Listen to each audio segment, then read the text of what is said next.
झारखंड में कोरोना संक्रमित मरीजों की संख्या में लगातार इजाफा हो रहा है।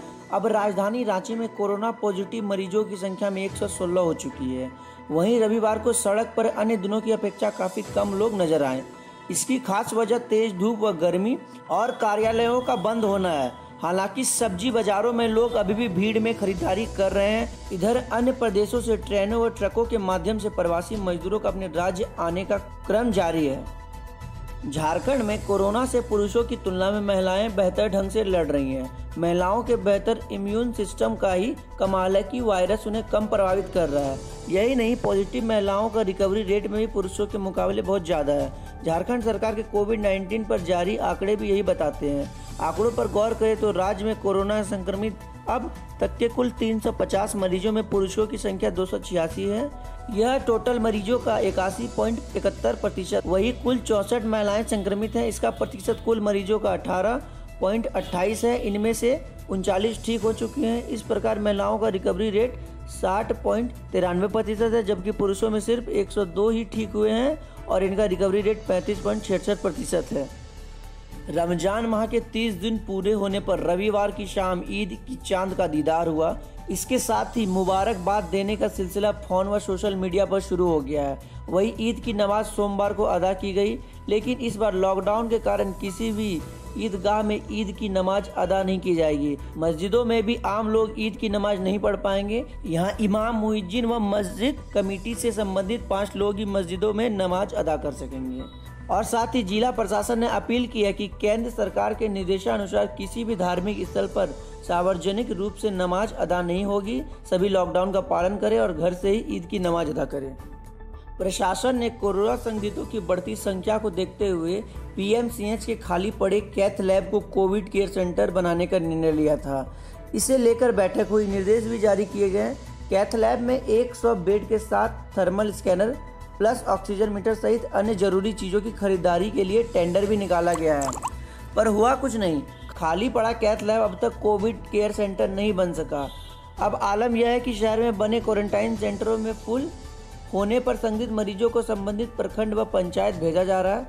पंचायत व प्रखंड में भेजे जाने वाले संदिग्धों में वैसे प्रवासी मजदूर भी शामिल हैं जो रेड जोन से आ रहे हैं। रेड जोन से धनबाद आने वाले प्रवासी मजदूरों के रहने के लिए क्वारंटाइन सेंटरों में जगह नहीं है, जिसके कारण रेड जोन से आए प्रवासी मजदूर घर जा रहे हैं। इससे महामारी फैलने का खतरा बढ़ रहा है।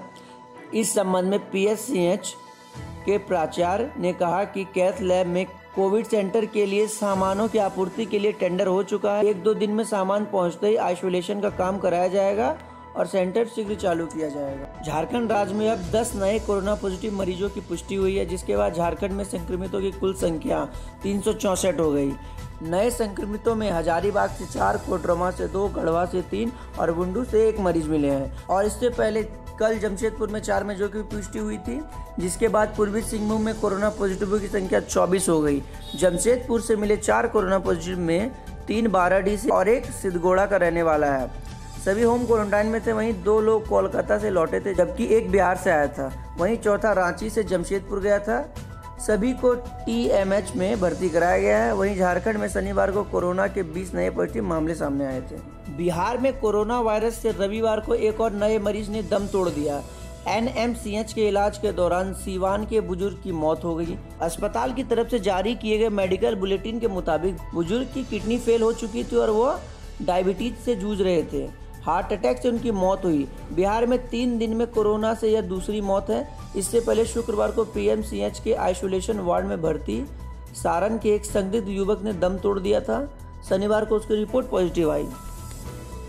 3 दिनों तक तेजी से चढ़ेगा पारा। 28 मई तक हल्की बारिश का आसार। शुष्क हवाओं और तेज धूपों की वजह से पटना सहित 25 जिलों में पड़ रही है भीषण गर्मी। रविवार को पटना का अधिकतम तापमान 28 और न्यूनतम तापमान 27.2 डिग्री दर्ज किया गया है। पटना बिहार में उत्तर पूर्व तथा पश्चिम पूर्व दिशा की ओर से चलने वाला उष्ण और शुष्क हवाओं की वजह से उमस भरी गर्मी पड़ रही है। पटना सहित 25 जिलों में तेजी से पारा चढ़ रहा है। दिन में तेज धूप और हवा की रफ्तार 3 से 5 किलोमीटर प्रति घंटा होने की वजह से लोग गर्मी से काफी परेशान हैं। मौसम विभाग का कहना है कि अगले 3 दिनों तक ऐसी स्थिति रहेगी। 27 मई तक तेजी से पारा चढ़ेगा। 28 मई को एक बार फिर मौसम बदलने का अनुमान है। पटना सहित बिहार के कई जिलों में आंधी तूफान के साथ हल्की और मध्य स्तर की बारिश होगी। लॉकडाउन फेज का कल 7वां दिन था। बिहार में संक्रमितों की संख्या 2511 पहुंच चुकी है। रविवार को एनएमसीएच में सीवान के एक बुजुर्ग ने दम तोड़ दिया। 117 नए मरीजों की पुष्टि हुई है। इसमें कटिहार के 38, बांका के 12, रोहतास के 11, बेगूसराय के 9, पूर्णिया के 7, मुंगेर भागलपुर के 6, समस्तीपुर के 4, मधुबनी, गोपालगंज, कैमूर, शेखपुरा के 3, औरंगाबाद, खगड़िया, नालंदा के 2 और अरवल, जहानाबाद, नवादा, लखीसराय, जम्मू के 1 मरीज की पुष्टि हुई। शनिवार को 228 केस सामने आए थे।